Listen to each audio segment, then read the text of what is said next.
My name is Kevin Nix, and welcome back to Frontstretch 5.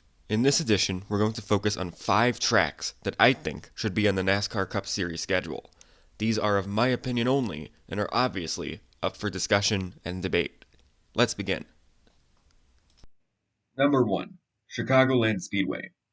Based in the heart of Joliet, Illinois, Chicagoland Speedway provided some underrated moments in its earlier years.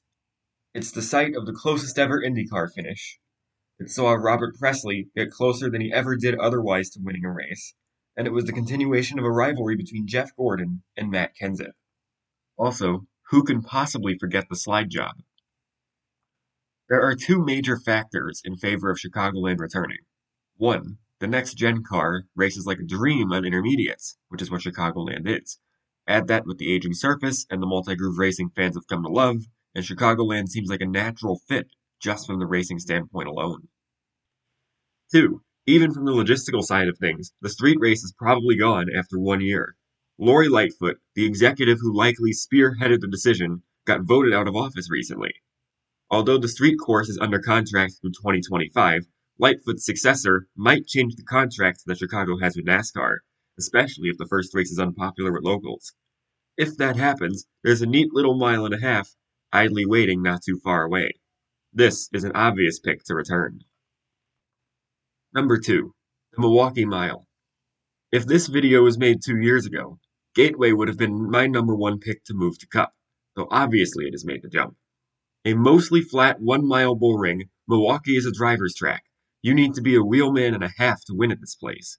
While it has never been on the Cup schedule, every racing series below Cup has raced there with major success, as well as IndyCar. It's also had its fair share of memorable moments, with it being the site of the infamous Eric Almirola bushwhacking race in 2007, as well as a wild finish taking place in the Xfinity Series, then Busch Series, in 2006. With the history that the Speedway has already made, why not add the Cup Series to the illustrious list? Number 3. Road America. I still can't believe that Road America was taken off the schedule for 2023. It had an amazing crowd, and the spectacle of that race being on the 4th of July finally felt permanent. If the contract with the Chicago Street Course is either altered or not renewed by NASCAR in the city of Chicago, I'd like to see Road America take its place on July 4th weekend, especially since it seems like Daytona won't be moving from the regular season finale anytime soon.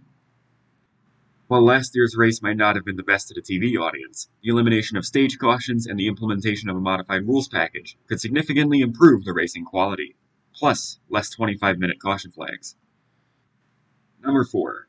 Iowa Speedway. This little track, owned by Rusty Wallace, has been rumored to jump to the Cup Series schedule for years now, and it just hasn't happened. It eats up tires, and every inch of the track is raceable. IndyCar has again showed how good the racing can be there, and with the next-gen cars loving multi-groove tracks, this seems like another natural fit. Ricky Stenhouse Jr. seems to think so. Let's think outside the box for this last one. Number 5. Detroit at Belle Isle. Here is the street course NASCAR was looking for. It is very narrow, but it's fast and intense, and the IndyCar races there have provided fans with a great racing experience.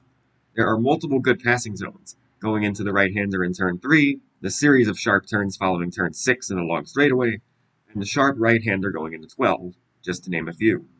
This is a 2.53-mile, 13-turn course that can accommodate stock cars. Plus, the Detroit market has obviously already proven its love for racing. It is right in the auto manufacturing backyard, which could increase the event's appeal. NASCAR has looked to move to street courses as of late. Why not use the one that's already been proven to be successful? Just make sure to close the opening coming out at 2. Honorable mention, Kentucky Speedway. I would put Kentucky in this list if it was 6 tracks, not 5. Kentucky's problem is the PJ1 that is seemingly permanent on the racing surface. The reconfigured surface has not aged, and even with the next-gen car, I have little optimism that the racing there would be good enough to warrant a return to the schedule. Never say never, though. Thank you all for watching this edition of Frontstretch 5. Feel free to discuss and debate my choices, as well as make possible suggestions for other tracks and future content.